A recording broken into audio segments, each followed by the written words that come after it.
Баршаңызға сәлем достар, сіздермен бірге мен Ерафифа. Бүгінгі видеода біз Мане атты игрокты алатын боламыз. Ауыстырып, видео басталмастан бұрын арнаға тіркеліп лайк басып кетіңіздер, ал біз бастаймыз. Бірден событияға кірейік. 18 миллион тұрады екен.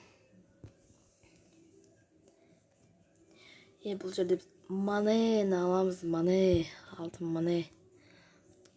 Мықты игроктардың бірі, Баварияның ойыншысы. Енді бұйыртса үлгерсек, осы ЦЗшникті аламыз составқа. Обменять етейік.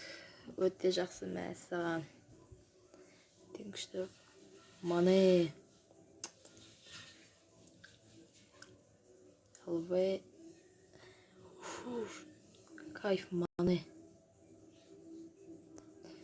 Енді 17 миллионға түсіп қапты.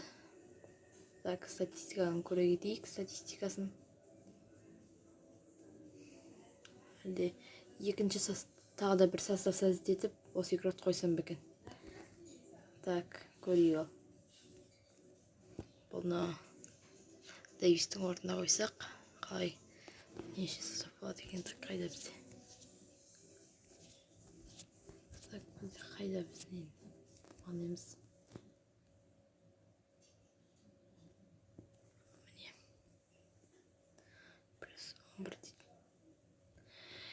Енді біз осы игрокты алдық. Составымыз әлі 118 болып тұра береді екен. Егер видео ұнаса, арнаға тіркеліп лайк басып кетіңіздер. Баршаңызға сәттілік, сау болыңыздар. Қалай ойлайсыздар, мен Манені сатайын ба? Комментарийға жазып кетіңіздер. Баршаңызға сәттілік, сау болыңыздар.